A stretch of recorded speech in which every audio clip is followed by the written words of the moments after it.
Bonsoir à tous, bienvenue à ce webinaire. Donc, on est très heureux de vous accueillir pour vous présenter et discuter autour de la deuxième édition du guide consacré au processus de transition, justice, vérité et réconciliation dans l'espace francophone, qui a été donc produit par la Direction des affaires politiques et de la gouvernance démocratique de l'Organisation internationale de la francophonie. Donc ce soir, on va avoir deux interventions principales. Celle de Monsieur Michon, qui est donc directeur des affaires politiques et de la gouvernance démocratique, et du professeur Fabrice Ourqueby. Le premier nous présentera le contexte et les motivations de l'OIF pour produire cette deuxième édition du guide, et le professeur Ourqueby nous présentera quant à lui, bien sûr, les conclusions, les principaux résultats auxquels cette réactualisation l'a conduit.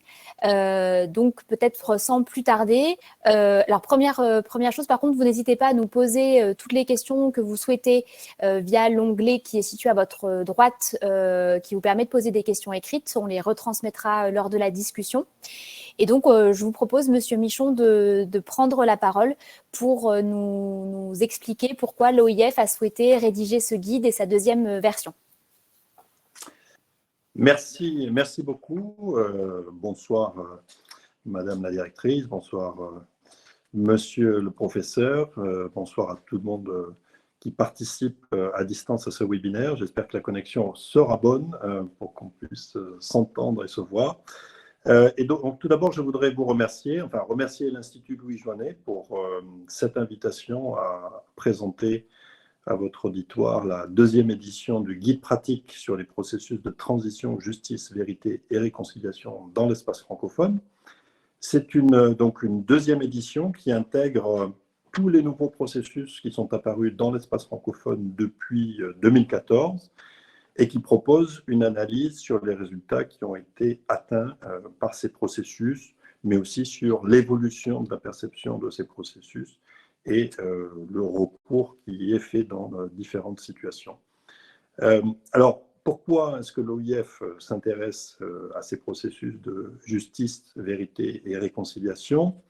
Je dirais que notre action, elle s'inscrit pleinement dans le cadre de nos textes de référence, et notamment deux textes, la déclaration de Bamako, qui a été adoptée en 2000, donc il y a tout juste 21 ans, et la déclaration de Saint-Boniface adoptée quelques années plus tard.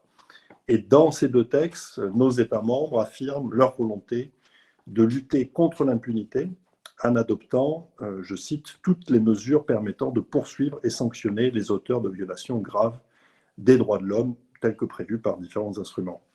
Et donc, c'est en s'appuyant, je dirais, sur ces engagements que nous sommes présents sur cette thématique et que l'on appelle communément justice transitionnelle.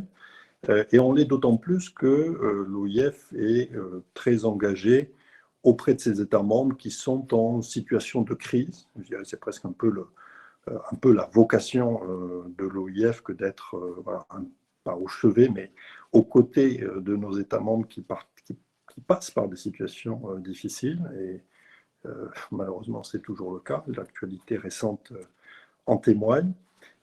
Et dans ces situations de crise, la restauration de la justice est une composante essentielle, à la fois pour surmonter les effets des exactions qui ont été commises dans un passé parfois immédiat, parfois plus ancien, et avec des effets qui pèsent, je dirais, sur la reconstruction de l'État, qui pèsent sur l'unité de la nation. Et c'est aussi essentiel si on veut prévenir un retour du conflit ou des conflits à échéance rapprochée ou plus éloignée. Et donc, voilà, nous sommes très engagés sur cette question de la justice transitionnelle pour toutes ces raisons. Alors, on constate avec ce guide, et le professeur Ourqueby le dira mieux, on y a beaucoup recouru à ces mécanismes de justice transitionnelle dans l'espace francophone, mais il y a aussi des critiques qui sont apportées, à la fois en termes d'efficacité, aussi des critiques sur le suivi effectif des résultats ou des recommandations qui en sont issues. Et donc, à ce titre, le guide, cette seconde édition est particulièrement intéressante car elle nous permet, à nous, au OIF, mais surtout à nos États membres, à tous les acteurs au sein de nos États membres, de réfléchir au meilleur usage qu'on peut faire de ces processus actuels ou futurs. Alors, cette deuxième édition, elle présente, je dirais, plusieurs apports principaux, et notamment trois apports principaux.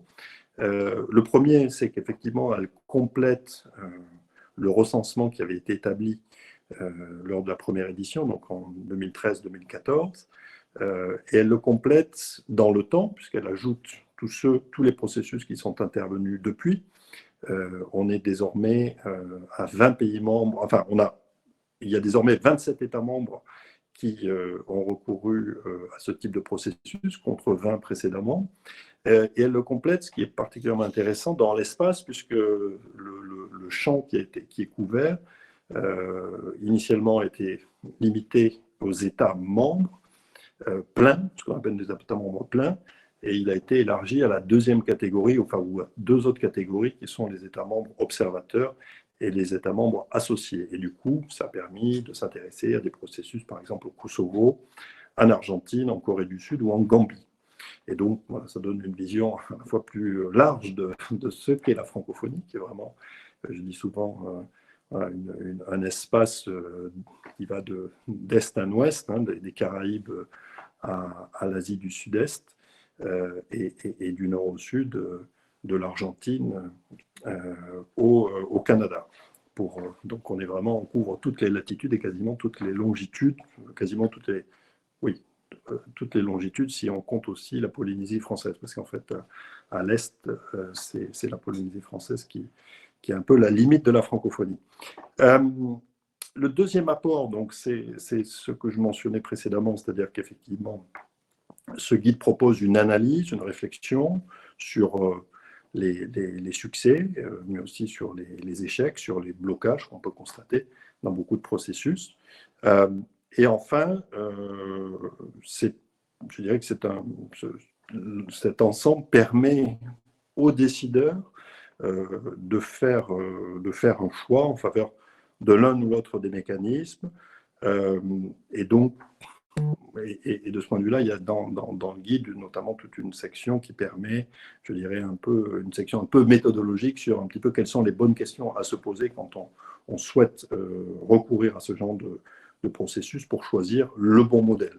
Et donc, ça nous donne aussi, nous, au OIF, la possibilité de proposer à nos États membres, et là je pense par exemple au Burkina Faso ou à la Guinée qui s'interrogent sur le recours à de tels mécanismes, de proposer un appui pour conseiller, compte tenu des processus passés, la meilleure formule pour ce qui les concerne.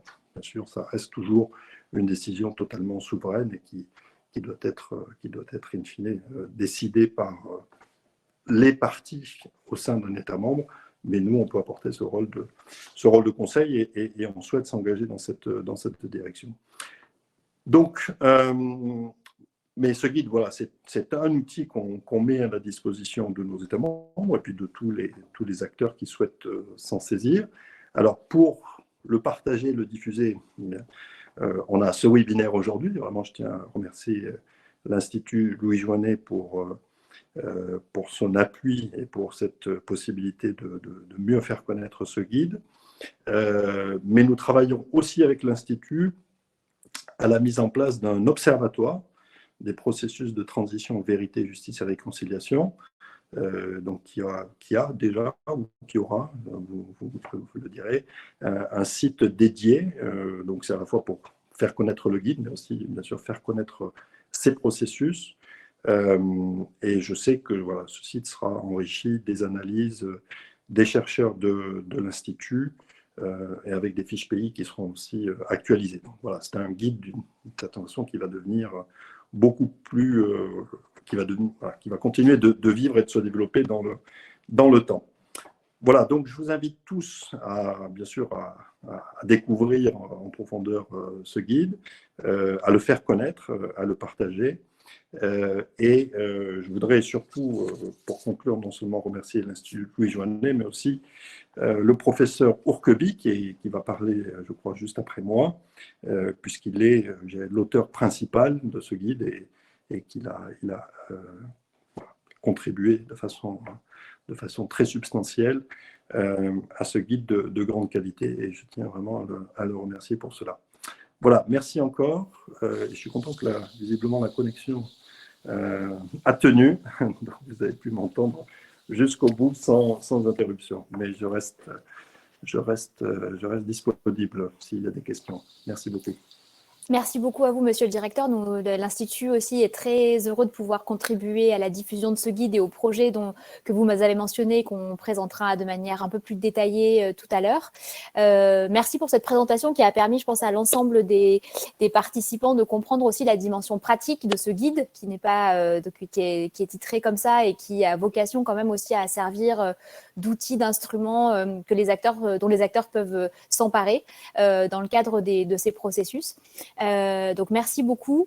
Et puis, je vous propose effectivement maintenant qu'on passe la parole au professeur Ourqueby pour qu'il présente en fait les principaux apports de cette réactualisation et qu'on puisse ensuite ainsi tous mesurer aussi l'évolution de ces processus de transition, justice, vérité, réconciliation dans le temps, et y compris depuis la première édition de ce guide. Donc, merci beaucoup. Et professeur Ourqueby, c'est à votre tour. Merci Magali pour la prise de parole.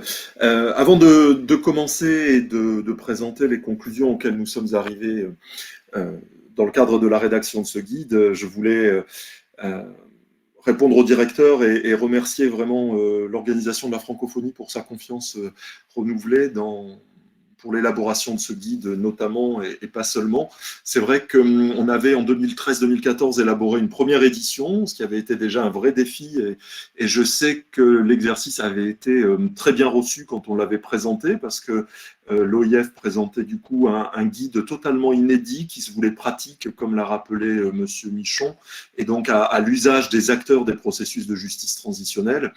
Et l'actualité de la justice transitionnelle a fait que l'initiative a été prise de renouveler cette expérience en l'actualisant. Et vous m'avez reconfié la participation à la rédaction de ce guide. Et je vous en remercie. C'était un exercice pour un chercheur qui travaille depuis une quinzaine d'années sur toutes ces problématiques-là, un exercice très stimulant parce que, et c'est aussi un peu l'esprit de ce guide, je crois, il a permis de confronter des analyses un peu théorique parfois ou critique avec des réalités de terrain, et je crois que c'est la force de ce guide que de mettre en perspective en fait les expériences pratiques, mais j'y reviendrai. Donc merci à l'organisation et à la direction aux affaires politiques de cette confiance renouvelée, et puis évidemment merci à l'Institut Louis Joinnet de cette initiative qui est excellente de diffusion et de discussion autour du guide par le biais d'un webinaire. Si on doit tirer des conséquences positives de la crise sanitaire que l'on traverse ou que l'on a traversée, c'est au moins celle-ci, c'est qu'on sait désormais faire des webinaires, et ça nous permet, précisément sur les questions de justice transitionnelle, finalement, peut-être d'être entendu en ce moment en Amérique latine, en Amérique du Nord, peut-être en Afrique aussi, et je le souhaite. Et ça, c'est formidable, parce que c'est aussi l'esprit de l'exercice que l'on a voulu conduire avec l'organisation.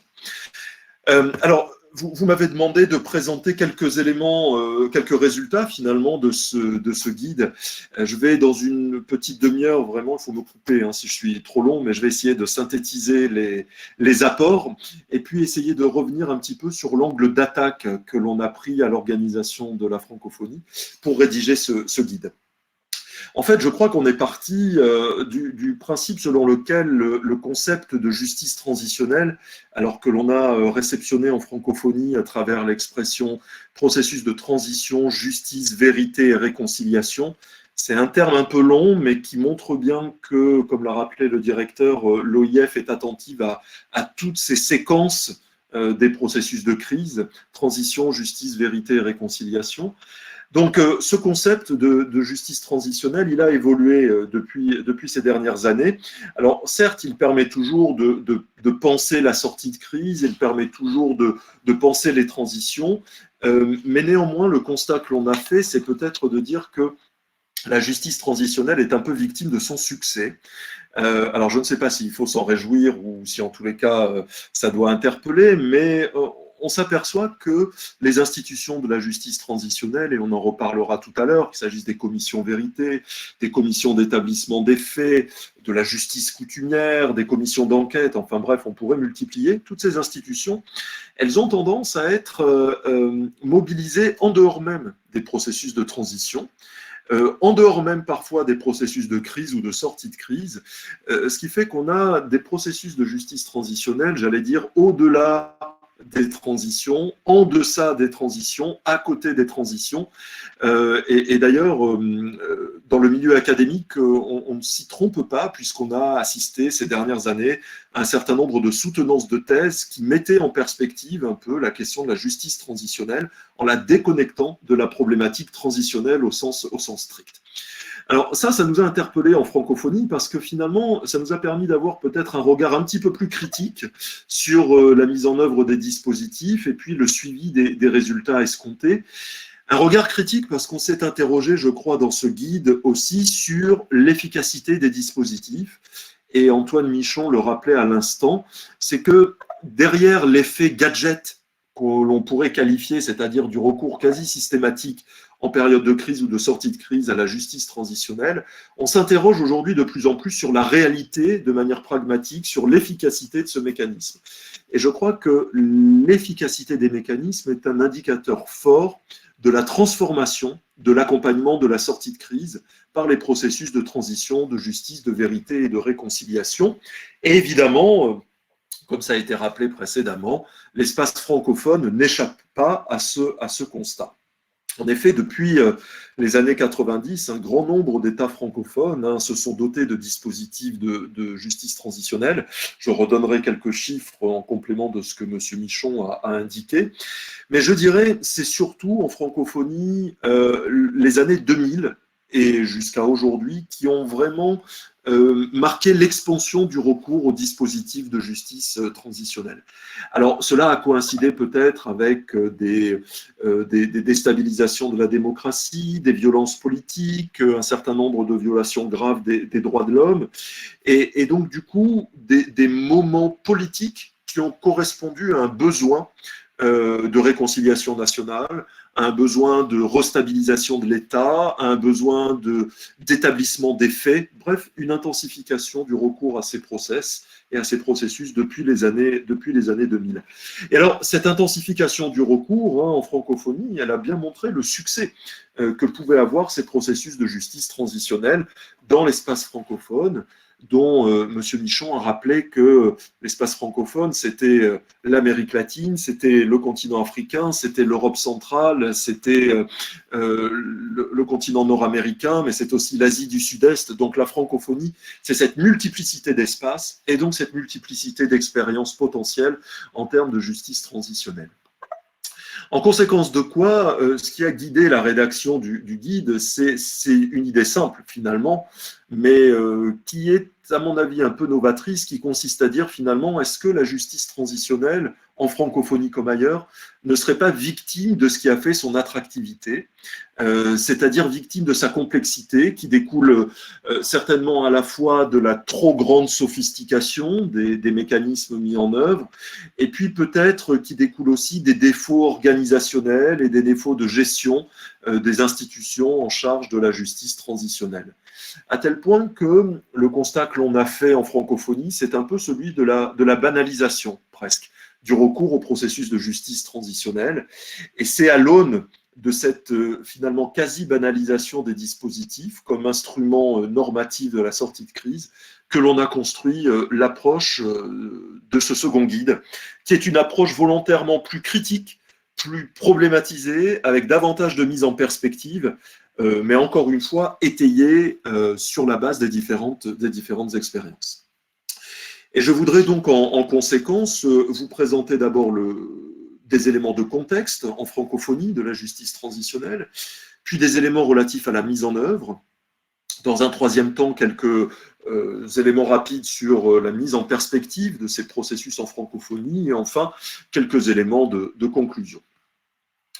Le contexte d'abord. Alors le contexte, on peut passer assez rapidement, il se décline de plusieurs manières. D'abord, le contexte, c'est identifier les objectifs des processus de transition, justice, vérité et réconciliation. Ces processus, vous le savez, en francophonie comme ailleurs, ils ont pour mission principale de reconstruire la structure étatique. Ils ont pour ambition de restaurer un lien national, un sentiment national dans le sens le plus large du terme. Et bref, ils ont pour objectif de vouloir réinstaurer le vivre ensemble. Donc en fait, ces objectifs en francophonie et ailleurs, ils ont vraiment comme enjeu la reconstruction de ce que Rousseau appelait le pacte social, finalement. Hein, c'est retisser le lien, le tissu social pour que les individus aspirent à vouloir vivre ensemble et que ce vouloir vivre ensemble ramène une gouvernance apaisée. Ça, c'est l'objectif des processus en francophonie. À côté de cet objectif, le guide, dans le cadre du contexte, a identifié les processus de transition, justice, vérité et réconciliation, et cette identification des processus, elle a permis de relever certaines caractéristiques. D'abord, et à l'université, on travaille beaucoup sur ces questions-là, l'ambiguïté du concept. Alors, je ne suis pas là pour faire un cours sur la justice transitionnelle, mais le concept, il est ambigu, ça n'a échappé à personne. La justice transitionnelle, ça n'est pas que de la justice et ça n'est pas que des transitions. Donc, partant de cela, finalement, qu'en est-il ? En réalité, il y a une vraie ambiguïté du concept parce que la justice transitionnelle, elle est à la fois reconstructive et punitive. Elle est à la fois restauratrice et sanctionnatrice. La justice transitionnelle, elle va passer par le dialogue entre les protagonistes du conflit, mais elle va passer aussi par le jugement. La justice transitionnelle, elle va passer par une réparation matérielle pour les victimes, mais elle va aussi passer par une reconnaissance de la dignité des victimes. Donc on le voit, une vraie ambiguïté du terme justice, à telle enseigne, on le sait tous, que la conception institutionnelle est très largement dépassée dans le cadre de la justice transitionnelle, hein, et cette justice transitionnelle, elle renvoie plutôt à des mécanismes parajudiciaires, extrajudiciaires, infrajudiciaires, et judiciaire aussi, mais marginalement judiciaire, j'allais dire. Donc une ambiguïté du terme justice, une ambiguïté du terme transition.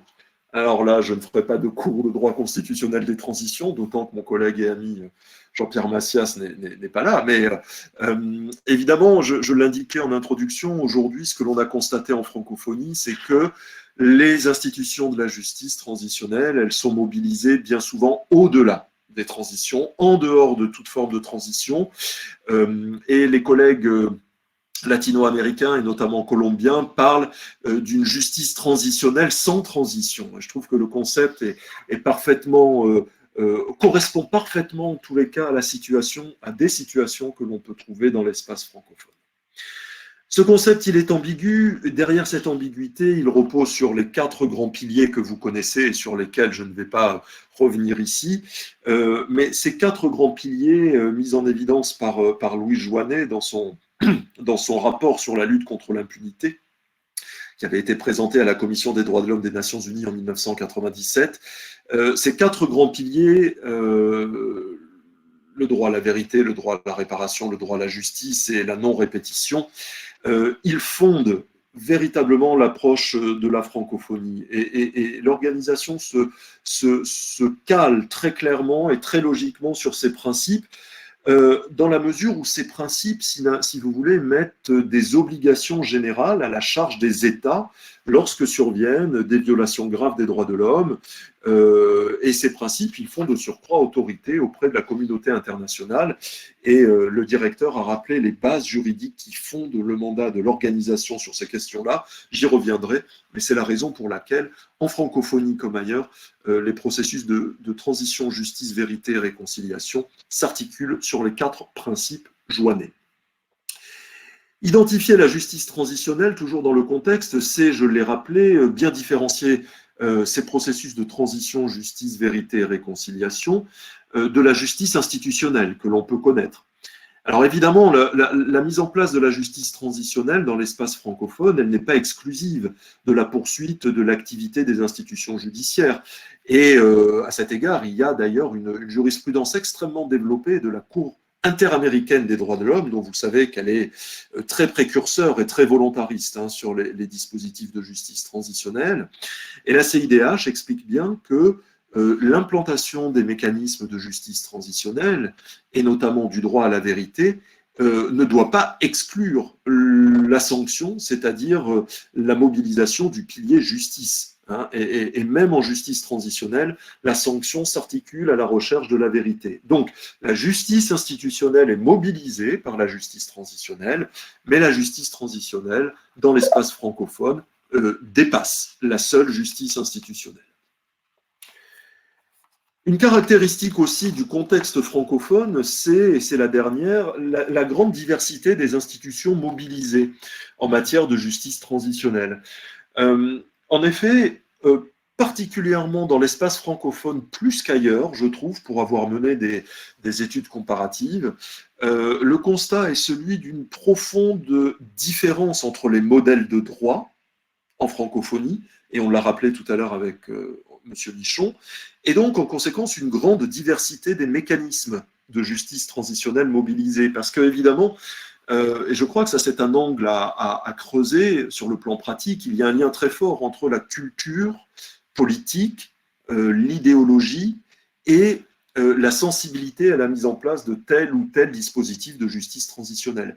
Et je pense même qu'on pourrait parfois trouver des vrais clivages entre les réflexes qui vont être mobilisés dans le monde anglo-saxon et les réflexes qui pourraient être mobilisés dans les espaces francophones, parce que les traditions judiciaires sont différentes, parce que les systèmes de droit sont différents, et parce qu'aussi, dans les espaces francophones plus qu'ailleurs, le droit de l'État doit s'articuler avec un pluralisme juridique qui repose sur un certain nombre de sources traditionnelles, coutumières, et qui sont autant de sources précieuses à la mise en place des dispositifs de justice transitionnelle.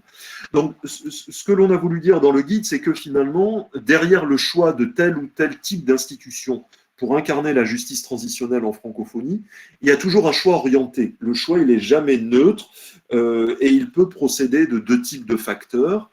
D'abord, des facteurs internes à l'État. Je le disais tout à l'heure, la culture judiciaire, la culture politique, les idéologies dans l'État, la conception de l'organisation de la société et des communautés dans l'État, les objectifs que va se donner l'État dans la mobilisation du processus de justice transitionnelle. Est-ce qu'il s'agit avant tout de restaurer les institutions? Est-ce qu'il s'agit avant tout d'enquêter sur des faits? Est-ce qu'il s'agit plutôt de permettre un dialogue national, etc. Donc, il y a un certain nombre de facteurs internes qui rétroagissent sur le choix des institutions. Et puis de même, il y a des facteurs externes. Et on l'a constaté en francophonie, qui rétroagissent sur le choix des institutions mobilisées. Évidemment, au titre des facteurs externes, c'est le poids, j'allais dire, de la communauté internationale et des bailleurs internationaux qui, vous le savez, dans le cadre de la conditionnalité démocratique, de plus en plus, imposent que la justice transitionnelle devienne finalement une sorte de quasi-réflexe de la sortie de crise et que la justice transitionnelle fasse partie, je dirais, un peu du package des institutions à déployer en période de crise, de sortie de crise ou de transition. Voilà les éléments de contexte, en tous les cas francophones, très rapidement brossés, qui nous conduisent dans un deuxième temps à évoquer, je surveille le temps en parallèle, dans un deuxième temps à évoquer la mise en œuvre en francophonie des processus de transition, justice, vérité et réconciliation. Et là aussi, peut-être donner une idée générale du guide.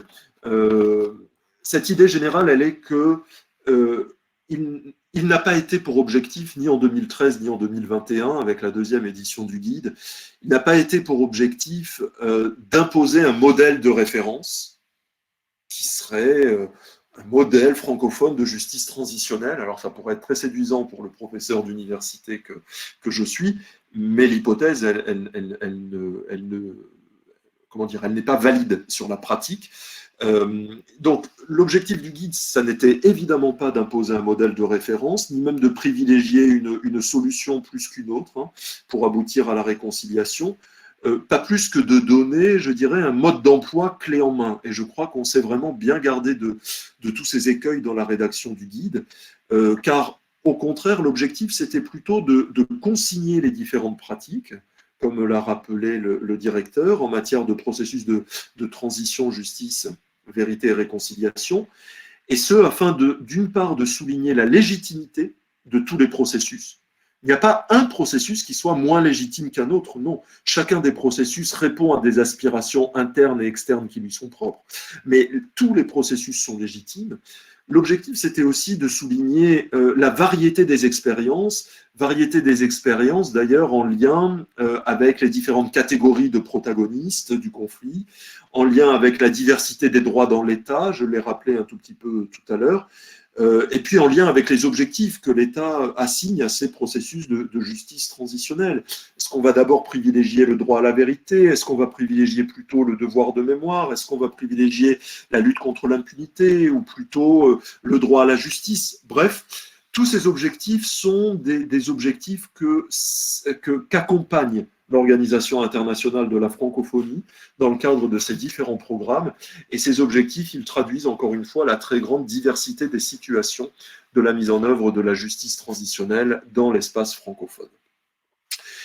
De cette idée générale, je voudrais évoquer trois constats dans la mise en œuvre, trois constats assez simples. D'abord, premier constat, quels sont les faits générateurs dans l'espace francophone des processus? Autrement dit, qu'est-ce qui va déclencher la demande de justice transitionnelle? Alors encore une fois, ces demandes, elles ne sont ni uniformes ni monolithiques, et ça tombe très bien parce que ce qui fait la force, je crois, de la justice transitionnelle, c'est précisément la flexibilité des dispositifs. Les dispositifs de justice transitionnelle, ils sont flexibles, ce qui leur permet de s'adapter à la diversité et à la complexité des situations et des contextes dans lesquels ils sont déployés.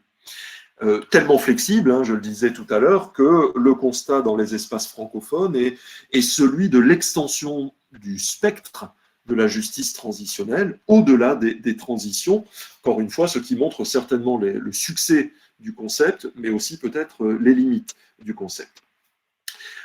Dans les espaces francophones, en tous les cas, au sein des États membres observateurs et associés de l'Organisation internationale de la francophonie, je distinguerai, et on a distingué deux types d'hypothèses qui conduisent à la mise en œuvre des processus de justice transitionnelle.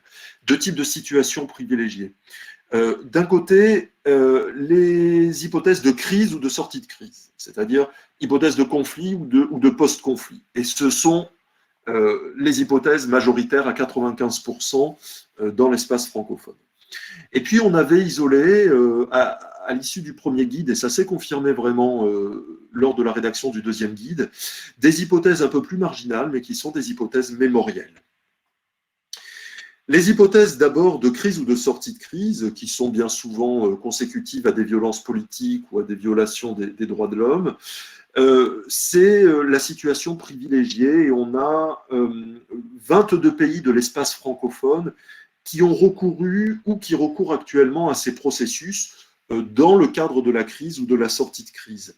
C'est un chiffre d'ailleurs qui passe à 27 pays de l'espace francophone si on intègre les États qui envisageraient de mettre en place de tels dispositifs. Alors ça inclut tout type d'institutions, hein. Ça inclut les commissions vérité, les commissions d'enquête, les juridictions internationales ad hoc, la justice coutumière, etc. Ces 22 pays de l'espace francophone, ils recouvrent en fait, si on comptabilise tout cela en termes d'institutions mobilisées, quasiment 28 expériences institutionnelles, 28 expériences institutionnelles qui renvoient à l'hypothèse de la crise ou de la sortie de crise. Les hypothèses mémorielles sont des hypothèses plus marginales, encore une fois, en francophonie. Voilà donc les faits générateurs des processus. Ces faits générateurs des processus, deuxième constat, ils conduisent, je l'indiquais un peu, à constater en francophonie la fréquence du recours au processus de justice transitionnelle. Et je voudrais donner quelques chiffres. Alors les chiffres valent ce qu'ils valent, c'est-à-dire pas toujours grand-chose, parce que ça dépend comment on comptabilise, mais vous pourrez lire le guide et avoir davantage d'informations là-dessus, mais la recension que l'on a faite avec les précautions méthodologiques qui sont indiquées dans le guide fait que parmi les États membres, je dis bien les États membres de l'organisation, je laisse là les États et gouvernements associés ou les États et gouvernements observateurs pour le moment, mais parmi les États membres, sur les 27 pays, parmi les 54, qui ont recours ou qui envisagent de recourir au dispositif de justice transitionnelle, 19 vont choisir des institutions type commission vérité. 19 pays sur les 27 pays. 3 pays ont opté pour des commissions d'enquête, un seul pour une commission d'établissement des faits, 3 vont préférer recourir au mode traditionnel de résolution des conflits, et 7 vont plutôt choisir la justice internationale ad hoc ou internationalisée. Sachant que, vous l'avez bien compris, un pays peut mobiliser plusieurs types d'institutions, d'où ces chiffres. J'insiste un tout petit peu sur les commissions vérité parce que la comparaison avec les données de la précédente édition est assez éclairante sur le plan, je crois, de l'attractivité des commissions vérité. En 2013, lors de la rédaction du premier guide, l'option des commissions vérité, c'était l'option choisie par 17 pays sur les 20 pays identifiés comme recourant au processus de justice transitionnelle, c'est-à-dire à peu près 85% des pays. Ce chiffre, il tombe à 70% dans l'édition 2021. Donc, il y a 15% en moins par rapport à l'édition précédente de pays qui vont solliciter des commissions vérité. Alors, la proportion de recours aux commissions vérité, elle reste élevée par rapport au recours à d'autres types d'institutions.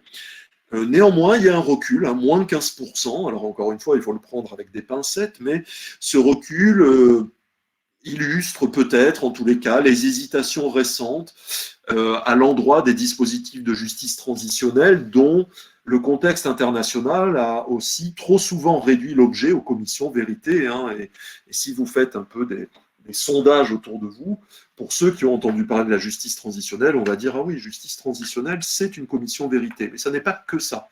Et là, on s'aperçoit que, évidemment, cette institution emblème de la justice transitionnelle, elle est toujours plébiscitée, mais il y a une diminution de la fréquence du recours aux commissions vérité, peut-être au bénéfice d'autres types d'institutions.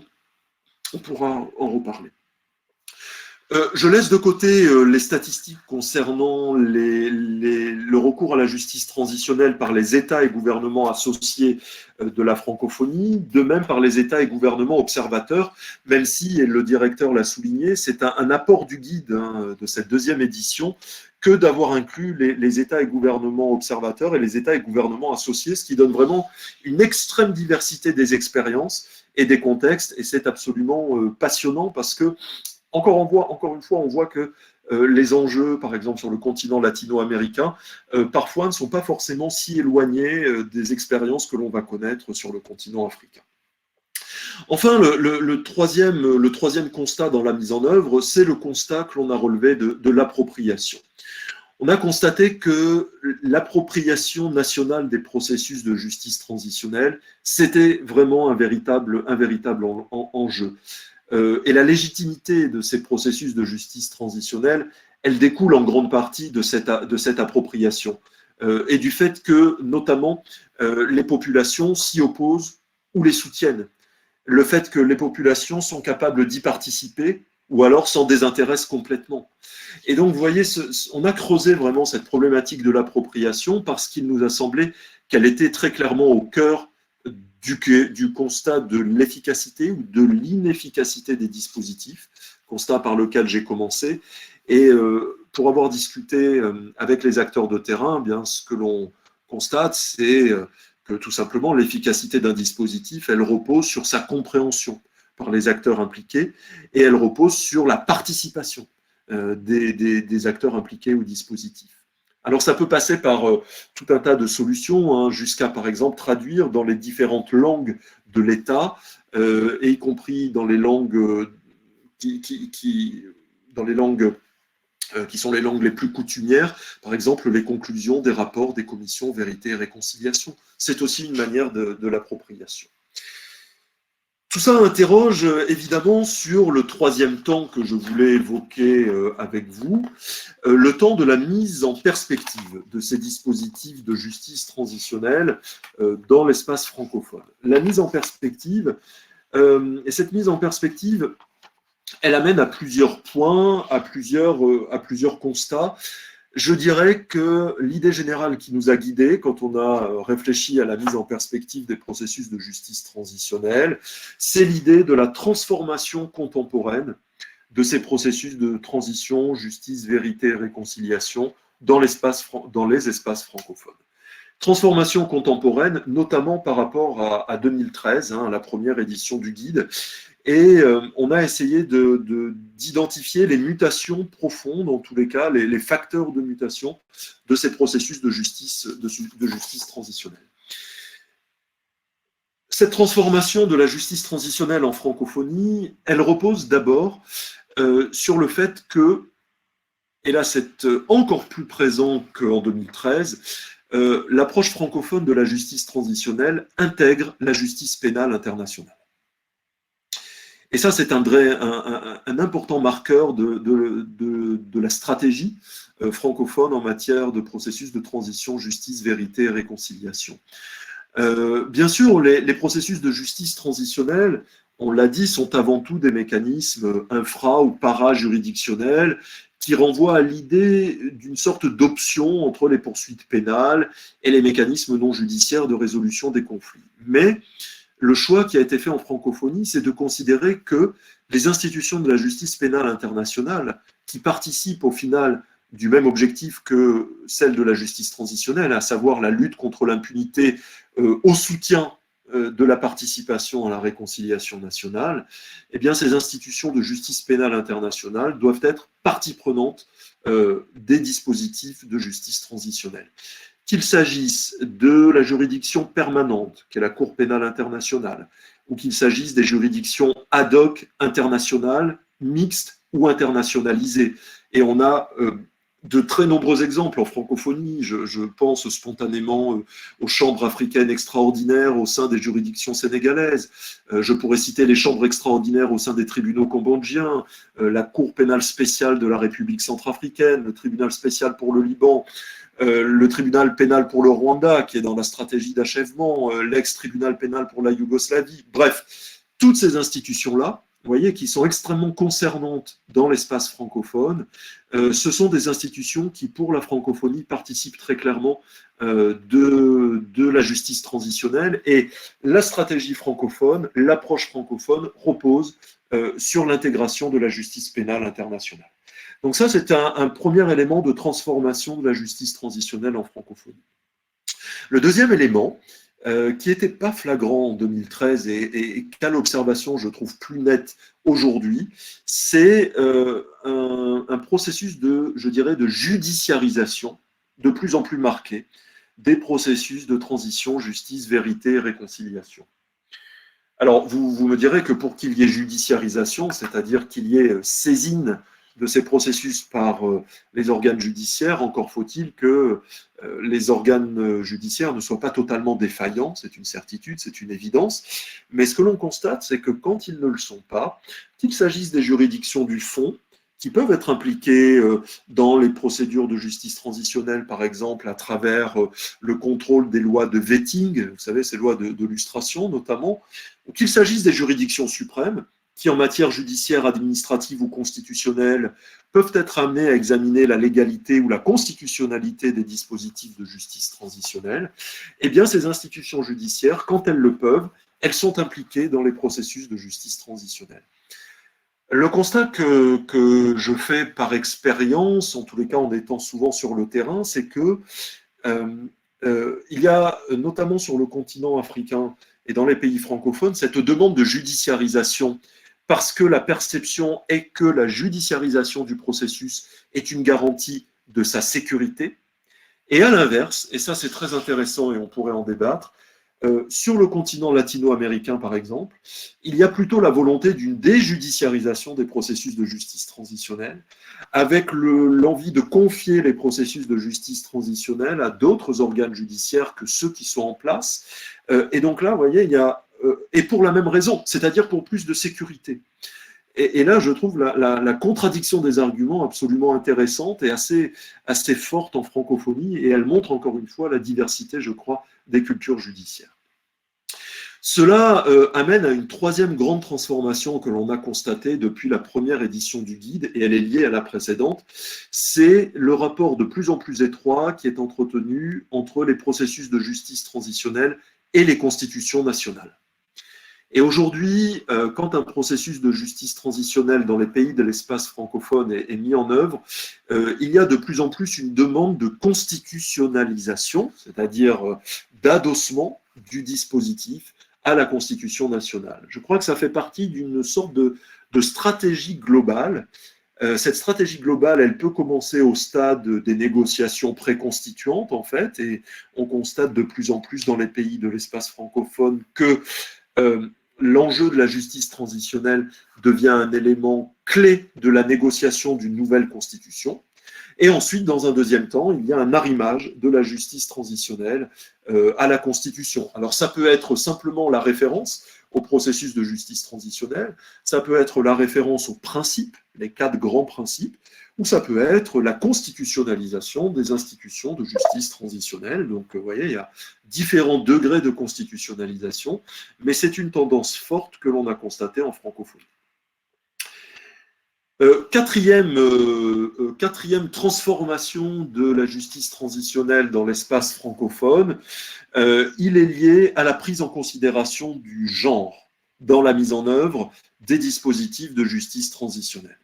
Et l'Organisation internationale de la francophonie est particulièrement vigilante à cette approche genre, tout simplement parce que l'approche genre, elle se fonde sur le constat qu'il y a des catégories de personnes plus vulnérables que d'autres, plus exposées que d'autres, au moment des violations des droits de l'homme, au moment des violences politiques, et que donc l'approche holistique des processus de transition, justice, vérité et réconciliation ne doit pas conduire à appliquer un traitement strictement identique à toutes les catégories de personnes parties prenantes, que ces personnes d'ailleurs soient à l'origine des violations des droits de l'homme ou qu'elles soient victimes, mais bien elle doit conduire à une approche plutôt différenciée des groupes impliqués. Et l'observation qui a été conduite en francophonie montre que dans l'espace francophone, les femmes et les filles représentent une catégorie de personnes particulièrement vulnérables, particulièrement exposées au conflit, et qui, à ce titre, doivent bénéficier d'une approche spécifique dans la mise en œuvre des dispositifs de justice transitionnelle. Ça, j'allais dire, c'est un aspect de l'approche genre qui est conduite en francophonie. Mais l'autre aspect, c'est que puisque on part sur la question de la différenciation, l'autre aspect, c'est de faire en sorte que les femmes soient partie prenante de la conduite des processus de justice transitionnelle également. Il faut qu'il y ait une intégration véritable et visible des femmes dans les institutions de justice transitionnelle pour répondre efficacement et effectivement aux besoins de cette approche genre. Donc très clairement, depuis en gros les 10 dernières années, l'Organisation de la francophonie a déployé une politique de prise en considération du genre, pas simplement à l'égard des processus de justice transitionnelle, mais à l'égard de tous les processus conduits de restauration de l'état de droit, et c'est un marqueur de l'action francophone. Tout ça conduit donc, si vous le voulez, et en conclusion de ce troisième point, à une sorte d'approche francophone renouvelée, je crois, en matière de processus de transition, justice, vérité et réconciliation. Une approche francophone qui s'adosse évidemment à la démarche qui avait été initiée dans le guide de 2013, mais une approche francophone qui, j'ai essayé de le montrer précédemment, va s'identifier par rapport peut-être à d'autres approches francophones à travers au moins les 4 caractéristiques que j'indiquais. Et du coup, les actions que peut mener la francophonie au soutien des processus de justice, vérité et réconciliation, ce sont des actions qui, en conséquence de tout ce que j'ai indiqué, s'appuient sur véritablement un dispositif normatif, un corpus normatif. Le directeur Antoine Michon en a parlé il y a quelques minutes. L'OIF dispose de bases juridiques pour exercer son mandat en matière de processus de transition, justice, vérité et réconciliation. Les textes, et je vais en citer quelques-uns, les textes de l'OIF, ils font référence de manière expresse ou de manière implicite à l'habilitation qui est donnée aux instances de l'organisation, de manière à accompagner les processus de sortie de crise ou de conflit, les processus de reconstruction de l'État et les processus de réconciliation nationale. Et cette préoccupation de la francophonie, elle est ancienne. On n'a pas attendu les deux éditions du guide, 2013 et 2021, pour qu'elle émerge en francophonie, mais elle était peut-être antérieurement plus implicite. Je pense notamment quand elle se fondait dès 1995 sur la déclaration des ministres francophones de la justice adoptée au Caire, qui insistait sur la mise en œuvre des tribunaux internationaux et qui appuyait déjà la création d'une cour criminelle internationale. Vous voyez, on a ici les ferments, en tous les cas, de cette approche globalisée francophone en matière de justice transitionnelle. Évidemment, la déclaration de Bamako du 3 novembre 2000 qui fixe le cadre normatif en matière de renforcement de l'état de droit, de la construction d'une vie démocratique apaisée et de la lutte contre l'impunité. Alors là, on va trouver toutes les bases idoines. Le directeur l'a rappelé, cette déclaration de Bamako, elle est complétée par la déclaration de Saint-Boniface sur la prévention des conflits et la sécurité humaine, déclaration qui a été adoptée le 14 mai 2006 et qui pose un certain nombre de bases pour accompagner la restauration de la gouvernance démocratique, pour accompagner les processus de sortie de crise, pour accompagner la consolidation de la paix. Tout ça est complété par la déclaration des ministres francophones de la justice du 14 février 2008, adoptée à Paris, qui là jette les bases, encore une fois, d'une coopération renforcée en matière pénale internationale, qui appelle au renforcement des capacités des institutions judiciaires, car, nous dit la déclaration, elles sont au service de la vérité et de l'établissement des faits, ouvrant ainsi la voie à la réconciliation. Et puis on pourrait citer des déclarations comme celle de Montreux en 2010, la déclaration de Kinshasa en 2012, la déclaration du sommet de Dakar en 2014, d'Antananarivo en 2016 ou encore d'Erevan en 2018, déclarations dans lesquelles, à l'issue des sommets, les chefs d'État et de gouvernement ont confirmé à un niveau le plus politique qu'il soit les orientations actées au soutien du rétablissement de la paix. Et puis on pourrait aussi ici citer le dispositif de mise en œuvre du chapitre 5 de la déclaration de Bamako, qui est un chapitre qui permet de mobiliser différents mécanismes pour réagir à la survenance d'une crise, mais aussi pour anticiper la crise. Et ce chapitre 5 de la déclaration de Bamako de 2000, il participe lui aussi très clairement aux objectifs assignés à l'Organisation internationale de la francophonie en matière de processus de transition, justice, vérité et réconciliation. Ce qui m'amène aux conclusions, aux trois conclusions, si vous voulez, qui ont été relevées dans ce guide, et je reste vraiment, vous le voyez, au niveau là, des enjeux stratégiques, des conclusions, sans rentrer dans les détails des expériences étatiques, puisque vous allez les retrouver vraiment listées dans le guide.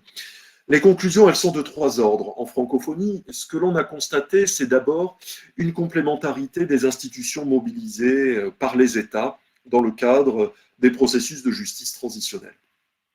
Il y a une pluralité de mécanismes qui sont utilisés par les États de façon à parvenir à cet objectif de réparation et de réhabilitation. Alors, ce sont évidemment des mécanismes judiciaires, mais également des mécanismes non judiciaires qui fonctionnent sur un principe de complémentarité.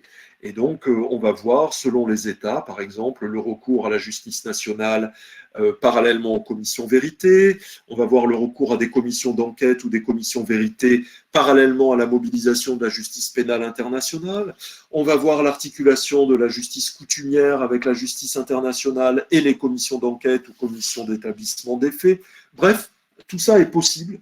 Et vous lirez dans le guide la grande diversité des expériences qui retrace vraiment cette complémentarité des institutions mobilisées. Et ça, il nous a semblé que c'était une conclusion, un constat extrêmement fort et un marqueur extrêmement fort des expériences dans l'Est francophone.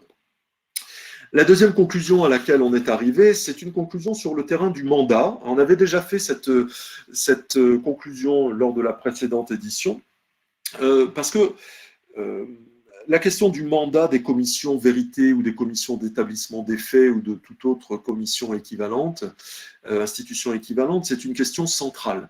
Et vous le savez, la question du mandat, elle doit corréler la durée du mandat au périmètre du mandat. Alors évidemment, un mandat trop court pour un périmètre bien trop large, c'est l'échec assuré. On a des expériences en francophonie et on a parfois des périmètres extrêmement restreints avec des mandats particulièrement longs, l'hypothèse inverse. Là aussi, on a des exemples en francophonie. Donc en fait, il y a tout un équilibre subtil, je dirais, de corrélation de la durée du mandat au périmètre du mandat. Et cela va d'ailleurs conditionner la nature de l'institution qui sera mobilisée. Commission d'enquête, commission d'établissement des faits, commission vérité, commission d'enquête nationale ou commission d'enquête sous mandat international. Enfin, vous voyez, tout ça est profondément lié, notamment à cette équation entre durée du mandat et périmètre du mandat. Alors, dans l'espace francophone, on a fait des moyennes sur la durée des mandats des commissions qui étaient installées. Alors, on les a calculées uniquement sur la base des pays membres, hein, hors pays observateurs et associés, et en prenant véritablement uniquement les commissions vérité installées, hors commissions vérité qui seraient des commissions permanentes, parce qu'il en existe. Et donc, à la lumière des expériences, dans le cadre de la deuxième édition de ce guide, on a constaté que la durée moyenne du mandat des commissions vérité, c'était 32,5 mois.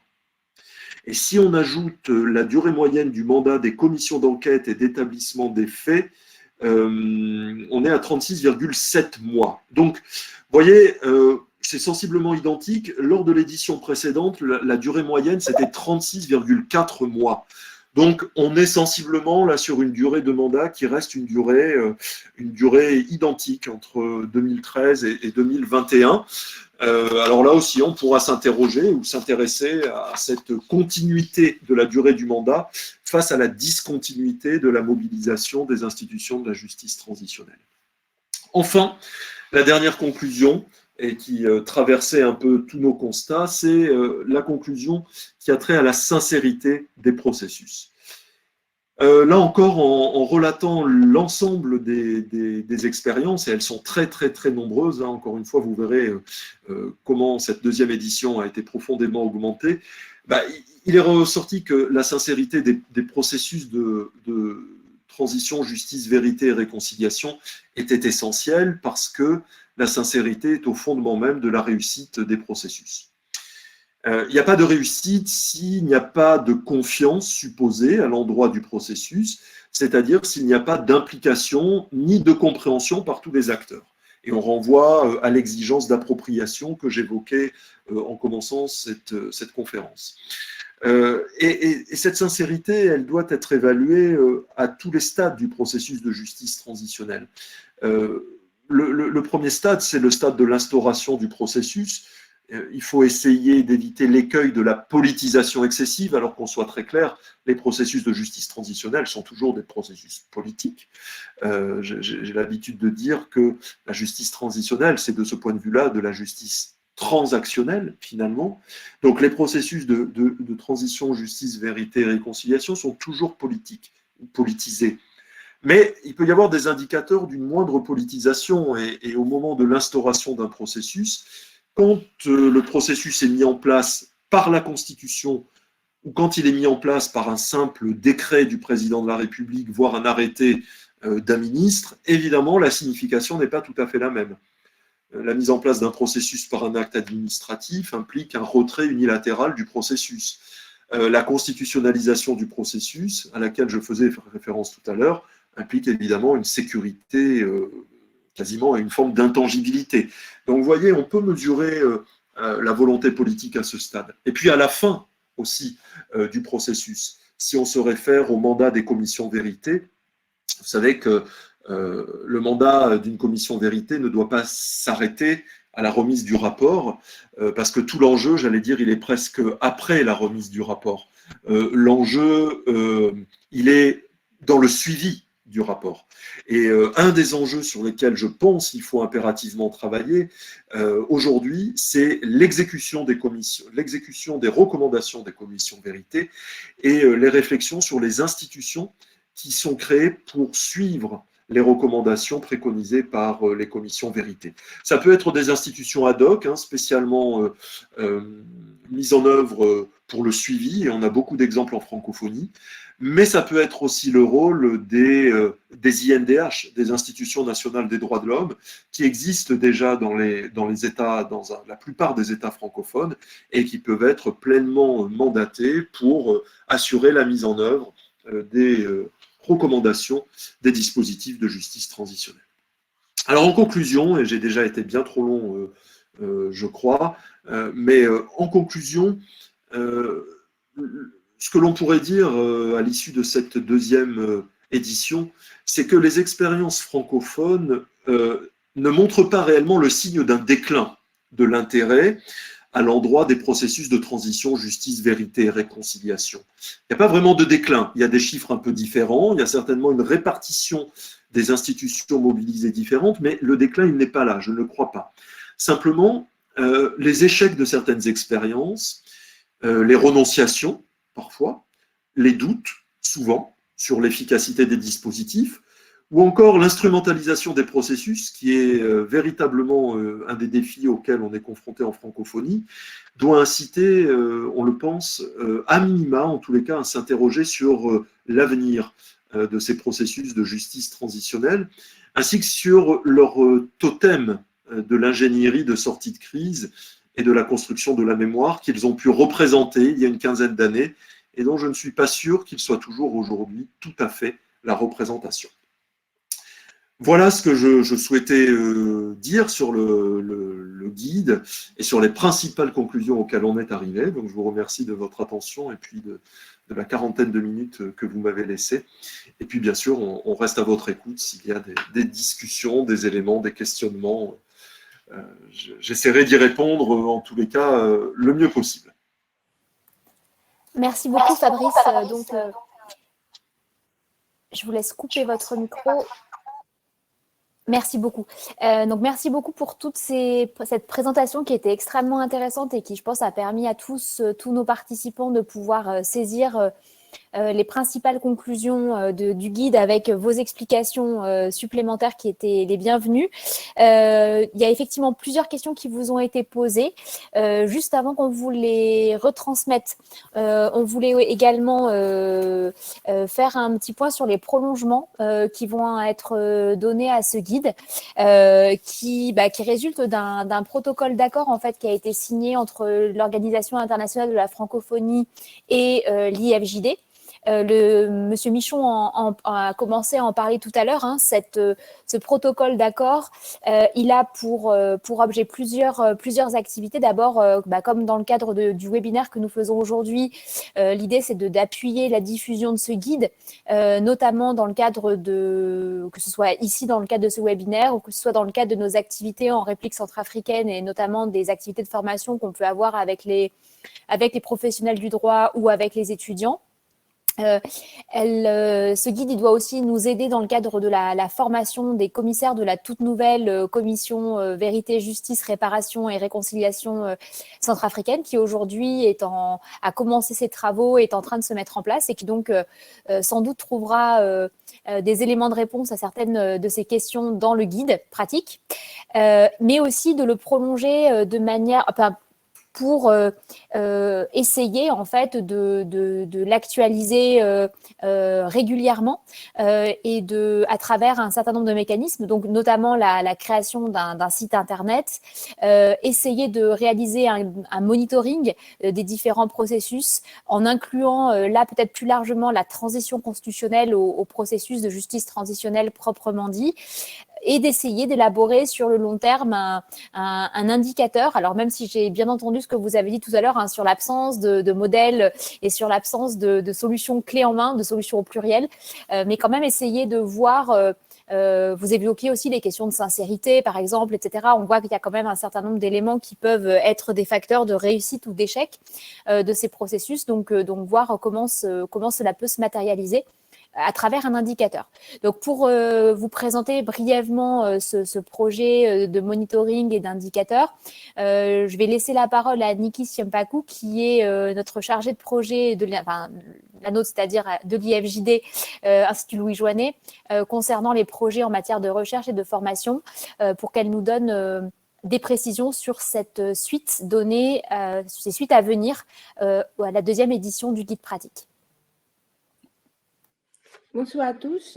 Comme Magali a indiqué, je suis ici pour vous présenter notre projet de monitoring des processus de transition, vérité, justice et réconciliation, sur lequel on a commencé l'année dernière à travailler au sein de l'IFJD.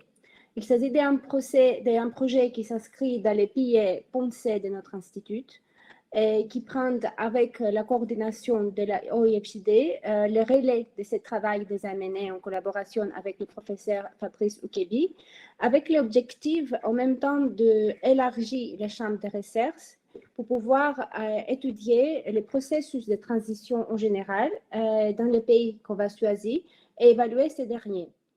Il constitue un projet ambitieux, étroitement lié à l'objectif de la IFJD, qui c'est de soutenir et renforcer les processus de vérité, justice, mémoire et réconciliation, ainsi qu'à celui du pilier pensée. Ce projet vise à devenir un outil facilement consultable et à jour pour les chercheurs, les praticiens, mais aussi les grands publics qui s'intéressent au processus de transition. Et il est également lié à l'encyclopédie des processus de transition, vérité, justice et réconciliation, un autre projet du pilier recherche, et c'est de compléter ces derniers. Mais il présente en même temps l'avantage d'une actualisation en continu, étant donné qu'il s'agit d'un projet qui est entièrement en ligne et une construction collective et progressive. La mise en ligne de ce projet permet l'actualisation rapide des différentes données ainsi qu'un accès très facile aux sources, notamment les sources narratives. Ce travail propose aussi une analyse critique et transversale du processus de transition dans les pays concernés. Pour le moment, nous avons pris comme point de départ en fait 10 pays, donc 5 pays représentatifs et 5 pays d'actualité. Mais le monitoring de notre institut vise d'élargir son champ et dans l'avenir chercher, étudier plusieurs pays, dans un premier temps dans l'espace francophone, mais plus tard, on aimera aussi voir aussi des pays qui sont dehors du espace francophone. Les fiches analytiques qu'on va établir par pays permettront de décrire, mais aussi de déchiffrer les processus de démocratisation ou de pacification, ainsi que les processus de la justice transitionnelle. Les fiches auront pour point de départ celles déjà réalisées par l'OIF, mais ces fiches seront développées, enrichies, mais aussi ils vont avoir une actualisation continue. Le projet qu'on a établi est divisé en 3 phases. On a la première phase du projet qui comprend l'établissement de la trame de la fiche pays, la sélection des premiers 10 pays et la rédaction et mise en ligne de ces derniers. On a une deuxième phase de ce projet qui sera déroulée selon notre calendrier entre 2023 et 2024 et va inclure la rédaction et mise en ligne des fiches pour l'ensemble des États membres de l'OIF, mais aussi la création des outils d'évaluation et la mise en œuvre d'une évaluation de tous les processus. Ces 2 stades ils vont nous aider à arriver au stade final, qui c'est le stade de la consolidation de l'observatoire, que ça va être entre 2025 et 2027, et va comprendre l'élargissement de l'équipe de rédaction. Et on envisage à ce moment-là faire aussi des collaborations avec des organisations locaux et des chercheurs, l'élaboration d'une liste des pays hors la zone francophone, la rédaction de la mise en ligne de cette fiche pays et aussi la continuation de l'actualisation et l'évaluation de chaque pays qu'on aura jusqu'à ce moment-là. Aujourd'hui, nous sommes en train d'achever la première phase, c'est-à-dire nous avons établi la trame de la fiche pays et nous avons sélectionné les premiers 10 pays, donc 5 représentatifs, que c'est la Tunisie, le Canada, le Liban, le Cambodge et le Maroc. Et 5 pays d'actualité, c'est le Tchad, le Niger, la RCA, le Burkina Faso et le Mali. La mise en ligne de cette fiche sera effectuée jusqu'à la fin de l'année sur notre site Justice et Démocratie, avec l'objectif de permettre en fait tous les chercheurs et les publics intéressés de voir toutes les différentes étapes des processus de transition. C'est pour ça que la fiche pays a établi 4 rubriques. On a tout d'abord le contexte historique du pays concerné, la transition politique ou la transition vers la paix. On a une troisième rubrique sur les processus de la justice transitionnelle.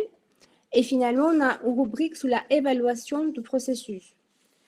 Cette dernière rubrique a pour objectif de présenter l'apport du processus à la société concernée et lié à notre projet d'établir un indicateur des processus de transition démocratique et de justice transitionnelle.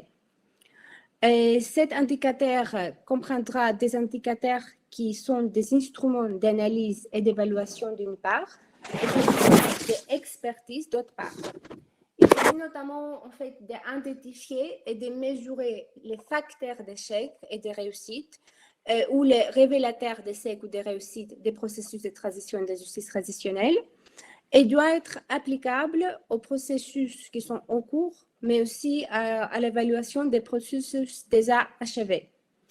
En 2022-2023, nous envisageons la conception des critères de l'indicateur et à partir de 2024, l'application de cet indicateur dans les processus nationaux. Voilà certaines informations sur notre projet de monitoring et nous pourrons entrer dans les détails pendant la question. Je vous invite à consulter notre site internet Justice et Démocratie qui sera accessible à partir du début décembre. Et je vous remercie pour votre attention. Merci beaucoup, Niki, pour ces précisions. Ce que je vous propose, c'est de commencer dès à présent par les questions. Fabrice, vous allez voir qu'il y en a un certain nombre et dont certaines auxquelles je préfère vous laisser, je vous laisse répondre avec grand plaisir parce qu'il y en a qui sont assez compliquées. Donc, je vais essayer de commencer par les questions les plus générales et puis après, on pourra aller vers les questions peut-être qui sont spécifiques à certains pays qui pourraient vous être posées. Je voulais d'abord vous poser une question. Il y a un certain nombre de questions sur l'action de l'OIF en matière de justice transitionnelle. Monsieur Michon n'est pas là. Est-ce que vous souhaitez que qu'on lui transfère éventuellement ces questions ou est-ce que vous pensez, voilà, vous acceptez de répondre aussi à ces questions-là? Écoutez, c'est un peu délicat parce que moi je suis expert auprès de l'organisation, mais voilà, je pense que il vaut mieux quand même que ce soit le directeur ou son équipe qui puisse apporter les éléments de réponse concernant, j'imagine, les actions, la mise en œuvre ou la politique de l'OIF en matière de justice transitionnelle. Moi, je peux, non pas que je n'ai pas d'idée et que je ne la connaisse pas, mais je crois que M. Michon arrive. Comme ça. Ah, parfait. Ça pourrait être idéal. Ce serait formidable. Moi, je peux vous apporter les éléments techniques, mais il me semble que Oui. D'accord. Il y a une question. Mais je vous entends. Une question qui est posée pour savoir si, au-delà de cette deuxième édition du guide, l'OIF intervient dans le cadre dans les processus de justice transitionnelle dans certains pays, et si oui, comment? Alors, donc, pour répondre à la question, donc, actuellement, nous n'intervenons plus sur aucun processus en cours. On l'a fait, le dernier sur lequel on est intervenu au début, c'était sur le processus en RCA, mais on n'est plus, je dirais, actif, présent sur ce processus. En revanche, on est tout, je dirais, disposé et on propose nos services à nos États membres pour accompagner de nouveaux processus. Donc, je vous ai cité, je crois tout à l'heure, le cas du Burkina Faso qui a engagé un processus de réconciliation nationale avec un ministre d'État qui est M. Zéphirin Diabré, qui a ce mandat, ce portefeuille exclusivement, avec des actions qui ont commencé par des consultations au niveau local et qui vont se poursuivre au niveau national avant justement de décider des structures qu'ils souhaiteront mettre en place. Bon, nous ne les accompagnons pas aujourd'hui, mais nous avons fait connaître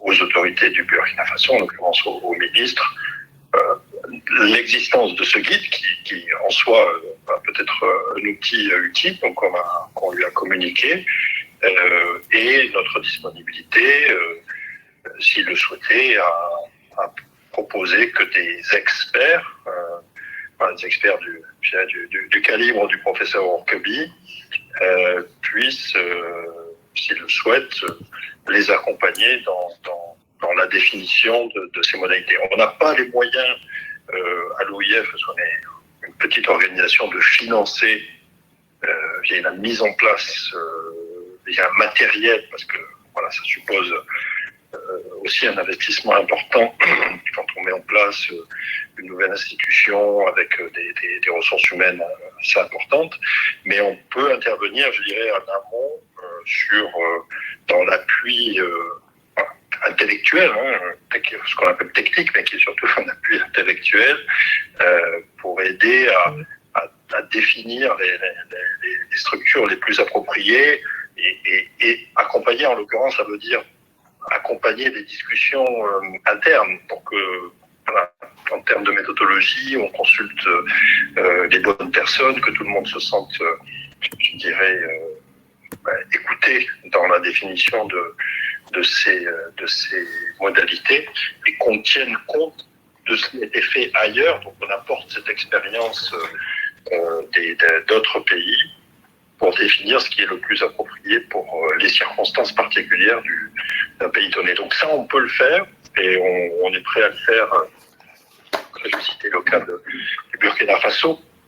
Plus dans l'actualité, il y a la situation de la Guinée où les autorités de transition ont manifesté dans certaines interventions publiques un intérêt qu'il faudra je dirais, voir se confirmer pour éventuellement enclencher un processus de justice transitionnelle qui peut porter sur différentes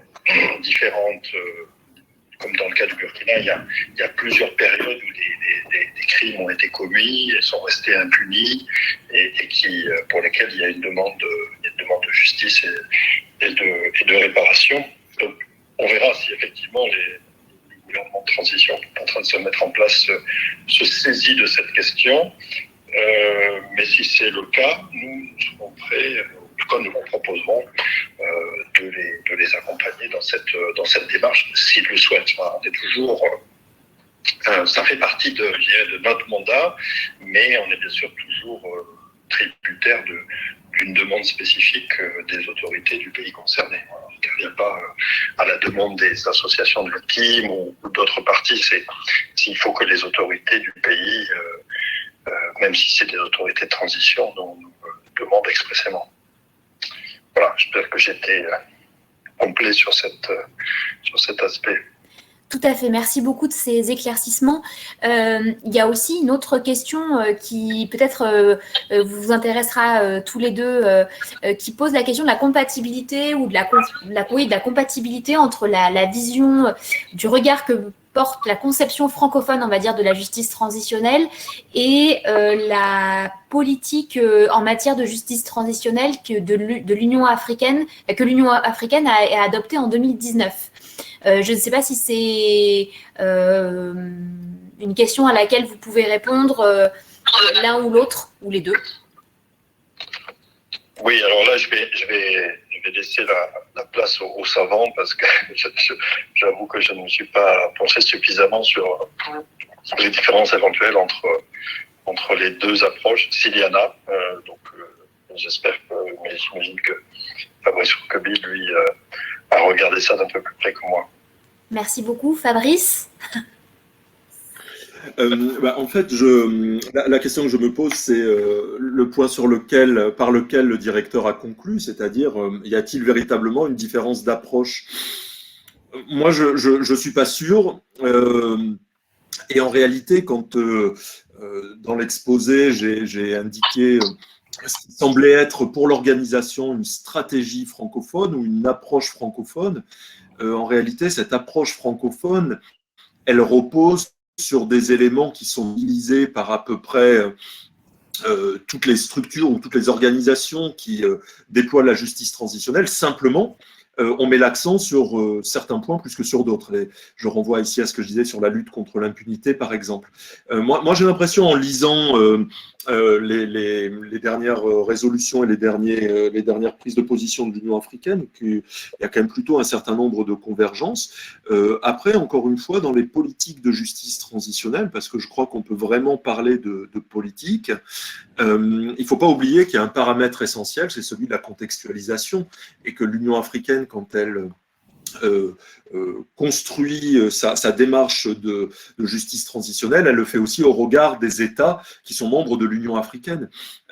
Donc, en mettant certaines priorités en avant, on pourrait faire le même raisonnement, et je crois que je l'ai dit un peu tout à l'heure, avec la Cour interaméricaine des droits de l'homme.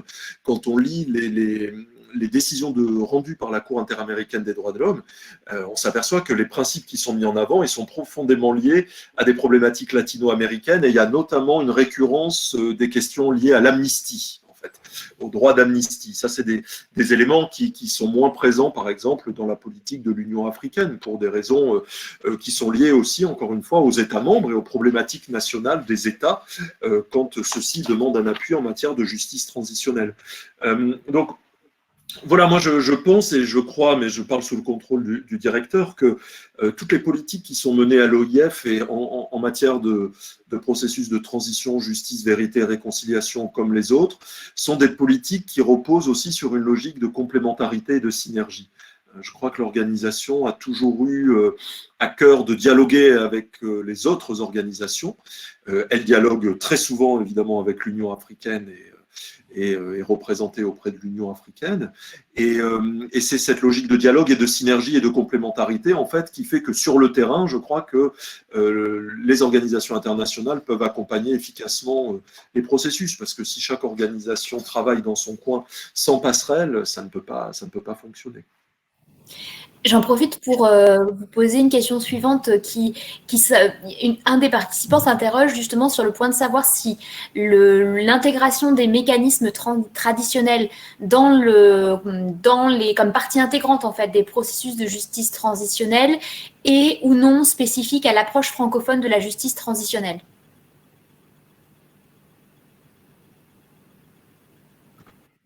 Alors, c'est en tous les cas, je crois. Alors, on peut répondre à deux niveaux à cette question. Je veux, en ayant évoqué les mécanismes de justice traditionnelle ou coutumière dans les espaces francophones, évidemment, à contrario, je ne veux pas dire qu'il n'y a pas de justice traditionnelle ou coutumière dans des États qui ne seraient pas des États francophones. Hein. Il suffit de regarder rien que sur le continent africain, dans les États anglophones africains, évidemment, la justice traditionnelle, coutumière, elle est très présente. Simplement, et c'est le deuxième niveau de réponse, ce qu'on a constaté dans les expériences francophones de justice transitionnelle, en tous les cas dans certaines d'entre elles, c'est que la justice coutumière avait été mobilisée, alors ça avait été une volonté des États en l'occurrence, mais la justice coutumière avait été mobilisée, ou les institutions coutumières plus largement avaient été mobilisées. Dans la première édition, on faisait référence au Burkina Faso, notamment avec le Collège des Sages qui avait été créé en juin 1999. C'était un exemple assez intéressant de mobilisation des institutions traditionnelles, en tous les cas des institutions coutumières. Et dans une logique différente, on fait référence dans le guide, notamment au Rwanda et au Burundi, et à la manière dont les juridictions coutumières, les Gacaca d'un côté et les Bashingantahe de l'autre, ont été associées, ou en tous les cas ont contribué au travail de jugement et au travail d'éclaircissement des faits, avec les commissions vérité et même avec la justice pénale internationale. Donc, à défaut d'être peut-être une spécificité, c'est clairement, je crois, un marqueur des expériences de justice transitionnelle en francophonie, en tous les cas. Et ce que je voudrais dire, troisième niveau de réponse, c'est que je parlais tout à l'heure de l'appropriation, et quand on est sur le terrain, encore une fois, il m'a donné souvent d'être sur le terrain, m'a donné la possibilité d'être sur le terrain grâce à la francophonie, et puis aussi grâce à l'université. Et à chaque fois, sur le terrain, ce que j'ai constaté, c'est que quand on discute avec, par exemple, les populations, les meilleurs moyens d'approprier les dispositifs et les conclusions, c'est d'être dans une logique de proximité. C'est-à-dire qu'il y a, me semble-t-il, dans l'efficacité de la justice transitionnelle, une logique de subsidiarisation. Plus la population va se sentir proche du dispositif, plus elle va potentiellement s'approprier le dispositif. Plus vous allez placer des institutions par exemple juridictionnelles, internationales, qui vont être complètement éloignées de la population et dont le fonctionnement ne sera pas compréhensible, plus il va y avoir une disjonction. Et donc, quelles sont finalement les institutions les plus proches des populations, compte tenu des systèmes juridiques que l'on connaît en francophonie et compte tenu du pluralisme des sources juridiques en francophonie? Ce sont les institutions coutumières. Et il y a une réelle autorité, légitimité et une réelle écoute de ces institutions coutumières. Et c'est la raison pour laquelle moi, et là aussi il faudrait faire une étude un peu approfondie là-dessus, mais je reste convaincu qu'un processus de justice transitionnelle qui veut se donner les chances de fonctionner, c'est un processus qui va s'adosser aux institutions coutumières, à la justice coutumière, qui va impliquer les chefs traditionnels dans certaines instances du processus. Enfin voilà. Donc il y a clairement ici une singularité des processus francophones et en tous les cas un marqueur des processus en francophonie. Alors, je pense qu'on a quelques personnes pour lesquelles il serait important de définir assez simplement peut-être ou assez brièvement ce qu'est la justice transitionnelle, leur proposer une définition. Et il y a aussi dans le même ordre des gens qui s'interrogent pourquoi il y a une justice transitionnelle à côté de la justice institutionnelle, et est-ce qu'une justice transitionnelle sans justice on va dire institutionnelle est possible, et moi je vais rajouter ma propre question par-dessus, qui est effectivement, on constate une très forte judiciarisation de la justice transitionnelle. Aujourd'hui, les standards internationaux veulent que on n'ait plus d'impunité, donc plus d'amnistie possible, ou quasiment plus d'amnistie possible, hormis pour des faits vraiment les moins graves et en tout cas n'impliquant pas on va dire de crimes de sang, pour le dire simplement. Est-ce que si sur le plan des principes c'est très satisfaisant, on va dire évidemment, tout le monde est pour la lutte contre l'impunité et pour ce genre de crimes. Est-ce que ça ne vous semble pas aussi parfois poser un problème, notamment pour la sincérité des processus que vous évoquiez tout à l'heure, parce que la justice transitionnelle a parfois aussi montré ses succès en parvenant à un équilibre en fait entre la condamnation et l'amnistie, et c'est ce qui pouvait faire sa force en fait dans certains contextes, on va dire, où les auteurs des violations graves des droits humains avaient encore une influence politique, sociale, armée qui était forte. Le fait d'avoir une amnistie à proposer ou une immunité de juridiction pouvait représenter un atout en fait pour le processus.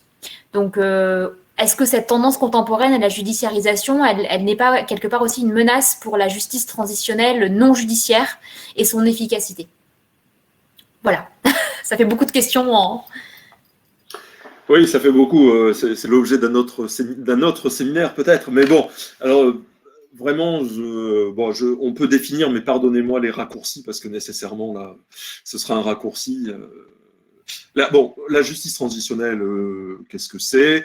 On peut revenir à la définition du secrétariat général des Nations Unies, l'ensemble des dispositifs mobilisés par une société pour faire face aux violations massives des droits de l'homme, aux exactions passées, et dans l'objectif de restaurer une paix sociale et un dialogue national, et dans l'objectif d'éviter les répétitions des violations. Donc quand on a dit ça, on n'a rien dit en réalité, parce que la définition est tellement large qu'on peut mettre à peu près tout dans le cadre de la justice transitionnelle, et c'est ce qui fait à la fois son aspect séducteur et en même temps sa limite, certainement. C'est ce qui fait à la fois l'hyperflexibilité du dispositif et en même temps cette espèce de fluidité de la notion qui fait que finalement on a l'impression que cette justice transitionnelle étant un peu tout et ce qu'on veut, voire tout et son contraire, la notion n'aurait pas de consistance normative et que la notion pourrait être inopérante finalement. Donc là, il y a un risque, mais vous le voyez, la définition est assez large. Ce qui va caractériser, deuxième niveau de réponse, la justice transitionnelle, c'est précisément, comme je l'ai indiqué un peu tout à l'heure, le fait qu'elle va mobiliser des institutions qui ne sont pas exclusivement des institutions judiciaires et qui ne sont, j'allais dire, pas fondamentalement avant tout des institutions judiciaires, mais ce que j'ai appelé tout à l'heure des institutions extrajudiciaires, parajudiciaires ou infrajudiciaires si on fait référence à la justice coutumière, c'est-à-dire des institutions qui soient susceptibles bien pour les unes d'établir les faits, pour les autres d'enquêter, pour certaines de collaborer dans l'instruction d'un certain nombre de violations de droits de l'homme. Alors, l'objectif, c'est quand même, in fine, la satisfaction des besoins des victimes, c'est-à-dire une reconnaissance, c'est-à-dire une reconnaissance mémorielle, une reconnaissance matérielle, évidemment, et puis une restauration de la victime dans sa dignité. Ça, je crois que c'est essentiel. Et cette restauration de la victime dans la dignité, elle passe par la confrontation des récits, notamment à travers l'office des commissions vérité ou des institutions équivalentes. Et puis le deuxième objectif, c'est, et Magali vous l'avez un peu rappelé, c'est quand même la sanction aussi, parce que la justice transitionnelle, elle ne peut pas faire fi de la sanction, ce qui amène à la question sur le rapport entre justice transitionnelle et justice institutionnelle. Les deux ne sont pas incompatibles, mais bien souvent, quand la justice transitionnelle est mobilisée, c'est parce que l'appareil judiciaire national est confronté à des violations d'une telle ampleur qu'il n'a pas les capacités pour les traiter. Il n'a pas les capacités sur le plan du dispositif normatif, c'est-à-dire par exemple du code pénal ou des instruments internationaux qui seraient transposés, mais il n'a peut-être pas les capacités matérielles, tout simplement. C'est-à-dire, est-ce que les capacités judiciaires sont là? Est-ce que les institutions judiciaires existent encore? Donc, ce n'est pas une certitude. C'est pour ça que la justice transitionnelle, elle vient en complémentarité. Alors, parfois, la complémentarité peut avoir pour conséquence que les institutions judiciaires sont complètement marginalisées. Parfois, la complémentarité peut avoir pour conséquence que les institutions de justice transitionnelle doivent se coordonner avec les institutions judiciaires nationales. Et on l'a vu dans un certain nombre de pays de l'espace francophone, hein, où les niveaux de juridiction coexistent. J'ai cité tout à l'heure l'exemple du Sénégal avec le procès Hissène Habré. On a là un exemple, mais on en a d'autres en francophonie, d'articulation entre justice institutionnelle et justice transitionnelle. Ce qui conduit à la troisième question que vous avez posée, Magali, sur la tendance à la judiciarisation comme menace. Alors, oui, moi je suis assez partagé en réalité, parce que comme je l'indiquais, il y a une demande assez forte de judiciarisation, par exemple dans les pays d'Europe centrale et orientale ou dans les pays de l'espace francophone africain, parce que la judiciarisation, elle est perçue, pour être très exact, comme un processus de sécurisation du dispositif de justice transitionnelle. Sécurisation par le droit, sécurisation par le juge. Autrement dire, il y a un contrôleur sur le processus de justice transitionnelle. Là où, comme je le disais, dans certaines expériences latino-américaines, cette judiciarisation, c'est-à-dire cet encadrement des processus par le juge, il est vécu plutôt, là, clairement, comme une menace à l'efficacité, parce que, alors, on peut regarder la Colombie, mais ce n'est pas le seul cas, mais il se trouve qu'on a cité la Colombie dans la deuxième édition du guide, hein, avec le tribunal, et avec une référence à la HEP colombienne, c'est-à-dire la juridiction spéciale pour la paix en Colombie, on s'aperçoit que quand il y a une judiciarisation dans les pays latino-américains, elle est souvent vécue comme une limite à l'efficacité du processus, parce que quand la Cour constitutionnelle va venir contrôler la constitutionnalité d'une loi sur la réparation au bénéfice des victimes, quand la Cour constitutionnelle va venir vérifier la constitutionnalité d'un dispositif de justice transitionnelle, quand la Cour judiciaire ou la Cour administrative suprême vont vérifier la légalité des actes administratifs pris par l'exécutif pour implémenter la justice transitionnelle. Tout ça, c'est plutôt vécu comme des freins. Là où ailleurs, ce serait plutôt vécu comme des garanties contre les excès. Donc, répondre à la question, c'est compliqué. Est-ce que la tendance à la judiciarisation, c'est une menace? J'ai tendance à dire non, jusqu'à un certain point en réalité, parce qu'on sait très bien que l'efficacité de la justice transitionnelle, c'est en réalité la recherche de l'équilibre entre la sanction et l'amnistie, pour prendre les deux extrêmes. Et cette recherche d'équilibre, elle ne peut pas passer par une hyper-judiciarisation du processus. Moi, j'ai vu des cas, des hypothèses dans lesquelles les cours suprêmes, qui étaient toujours en place, interprétaient, par exemple, les mesures de réparation ou les mesures qui étaient destinées à diminuer la peine au profit des personnes condamnées et qui ont commis des violations massives des droits de l'homme. Ces dispositifs-là étaient interprétés de manière tellement stricte qu'ils en devenaient totalement inopérants. Or, ils sont au cœur de ce que j'ai appelé tout à l'heure la justice transactionnelle. Si vous n'arguez pas d'une diminution de peine contre un témoignage, compliqué d'obtenir un témoignage. Sauf que si un juge examine la légalité de la proportionnalité de la peine, ben évidemment, il va la censurer à l'aune des exigences d'interprétation classique, vous voyez. Donc, la judiciarisation n'est pas pour moi un frein, simplement il y a un seuil de judiciarisation au-delà duquel il ne faut pas aller pour glisser vers un processus de justice transitionnelle qui serait hyper judiciarisé et qui serait finalement l'ennemi même de ce qu'est un processus de justice transitionnelle, c'est-à-dire un processus flexible. Alors, il y a plusieurs questions qui tournent aussi autour de la problématique de la non-application, là, dans le cadre des commissions vérité-réconciliation, de la non-application des recommandations qui sont incluses dans leurs rapports respectifs. Qui pose la question de voilà, que faire quand ces recommandations ne sont pas mises en place, et avec aussi la question de quel regard, alors qui est liée, cette dernière question, quel regard doit-on porter sur les processus qui ne conduisent pas vraiment à l'état de droit?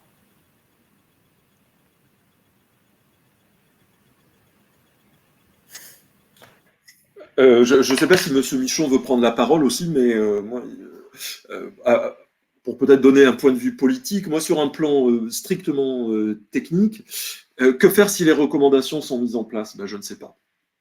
Je ne sais pas, parce qu'on est clairement dans une problématique que j'ai évoquée tout à l'heure, qui est celle de la sincérité du processus, et qui est clairement ici dans une démarche totalement politique. Alors il faut bien avoir en tête, et le directeur le rappelait il y a quelques minutes, que un processus de justice transitionnelle, il va être souvent mobilisé à la demande de l'État. C'est l'État qui va faire une demande d'appui, c'est un État qui va décider d'instaurer processus de justice transitionnelle. On citait les cas récents de la Guinée, on citait le cas du Burkina, mais on pourrait multiplier les exemples.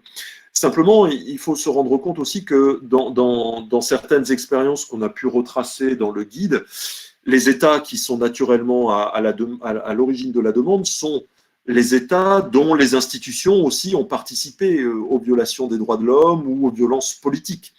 Donc il y a à un moment donné du processus une forme de schizophrénie politique qui doit pouvoir s'évaluer à l'aune de ce que j'ai appelé et de ce qu'on a appelé le principe de sincérité. Et je crois qu'un des moments clés de l'évaluation de la sincérité et du volontarisme politique, c'est clairement, effectivement, la mise en œuvre des recommandations.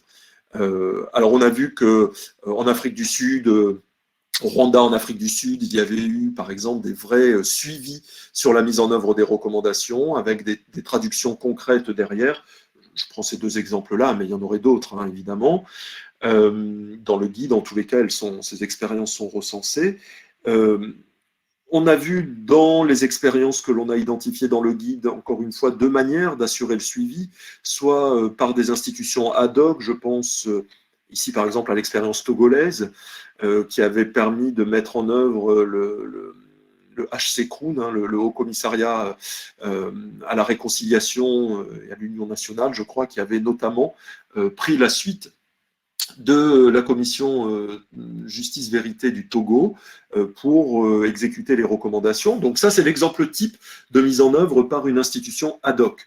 Et puis après, comme je le disais, je crois qu'il ne faut pas se réfugier derrière l'argument que les autorités politiques pourraient dire oui, mais on ne peut pas mettre en œuvre une institution dédiée, ça a un coût, c'est vrai, c'est matériellement engageant, c'est vrai, mais à ce moment-là, il faut utiliser des institutions qui existent. Et les États, quelles que soient les régions de l'espace francophone, sont très souvent dotés d'institutions nationales en matière de droits de l'homme, les INDH. Ces INDH, elles sont tout à fait légitimes à assurer le suivi. Et quand il n'y a pas les INDH, eh bien, il y a d'autres institutions en matière de droits de l'homme, il y a des médiateurs, il y a des institutions équivalentes. Je crois que là, on ne peut pas prendre l'argument de dire « ça me coûte trop cher ». C'est pas vrai. Il y a des institutions, il suffit juste d'élargir le spectre du mandat. Donc on touche le volontarisme politique. Du coup, quel regard on porte sur des processus qui n'auraient pas permis le rétablissement de l'état de droit? Alors, je pense qu'il faut avoir des regards à deux moments. Parce que le rétablissement de l'état de droit, il ne se fait pas en 5 ans, ni même en 10 ans. Le rétablissement de l'état de droit, il repose aussi sur l'appropriation d'une culture, la réappropriation d'une culture politique, constitutionnelle. Donc ce qu'il faut essayer d'identifier, c'est pas l'immédiateté avec laquelle un processus de justice transitionnelle permettrait le rétablissement de l'état de droit, mais c'est identifier dans quelle mesure le processus a permis de remettre l'État sur les rails de l'état de droit ou même avant l'état de droit, l'apaisement démocratique hein, et l'apaisement du dialogue, c'est avant ça. Moi, je pense qu'à partir du moment où un processus de justice transitionnelle permet de remettre tout le monde autour de la table, permet de faire rencontrer des forces politiques qui étaient complètement antagonistes, permet de faire se réunir des protagonistes du conflit et de les faire discuter, je crois qu'il ne faut pas être plus ambitieux que ça, mais c'est déjà, à mon sens, un début de réussite du processus de justice transitionnelle. Monsieur Michon, est-ce que vous souhaitez ajouter quelque chose ?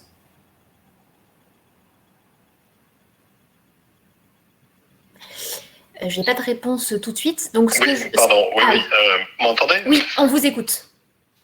Oui, non, peut-être simplement ce que j'ajouterais, c'est qu'effectivement, ces processus restent toujours très dépendants aussi de l'évolution des situations politiques, parce que ils peuvent être engagés à un moment donné où il y a où la balance politique penche dans le sens de la justice, de cette justice transitionnelle. Mais en cours de route, on peut aussi avoir des revirements, soit parce que effectivement, tout d'un coup, on découvre l'ampleur des difficultés ou politiques que de tels processus peuvent susciter, ou parce qu'il y a des évolutions au niveau des autorités. Moi, j'ai un exemple qui n'est pas francophone, mais celui de la Colombie, qui est engagé dans le cadre de l'accord de paix avec les FARC, un processus de justice transitionnelle assez ambitieux, assez innovant, et qui a été confronté au moment d'un changement de président et de gouvernement à des, alors pas des reculs, mais en tout cas à des freins.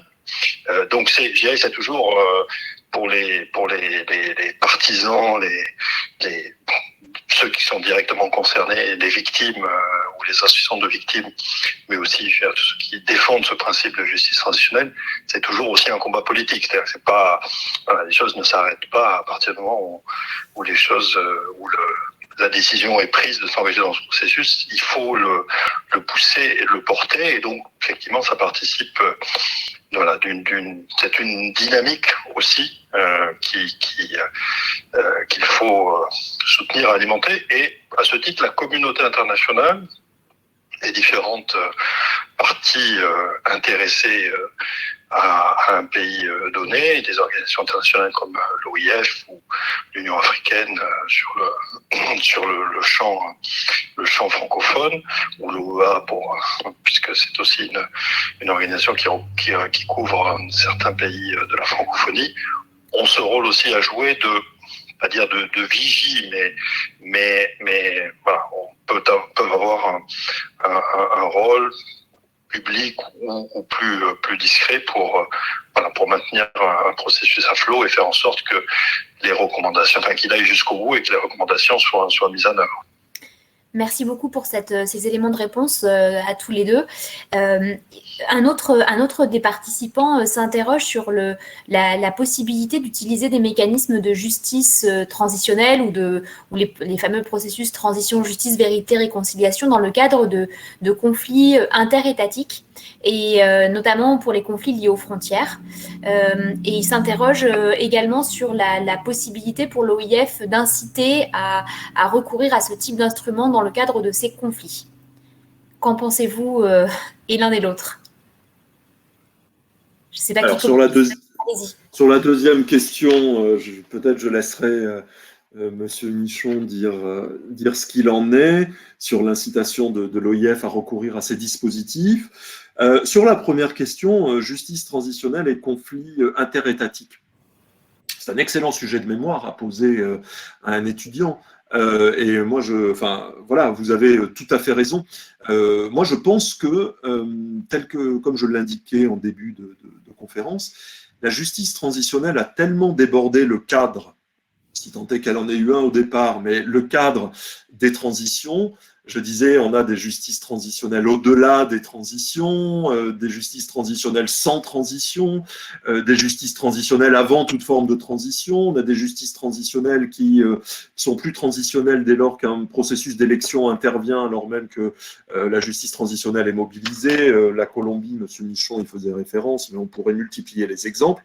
Bref, le concept déborde tellement du cadre, et c'est peut-être là le fait qu'il soit victime de son succès, que ça montre que quand même les institutions de la justice transitionnelle, elles ont une nécessité, elles ont une utilité dans la résolution des conflits, et je crois quels que soient les conflits interétatiques, qui sont parfois des conflits de frontières, parfois des conflits entre communautés ethniques, parfois des conflits entre peuples de différentes communautés. Ces conflits-là, ils justifient pleinement la mobilisation des processus de justice transitionnelle. Simplement, je crois que toute institution de justice transitionnelle n'est pas bonne à mobiliser dans le cadre d'un conflit ethnique. Je pense que spontanément, les institutions qui peuvent être mobilisées sont des commissions d'établissement des faits, des commissions d'enquête, des commissions de vérité, bien sûr,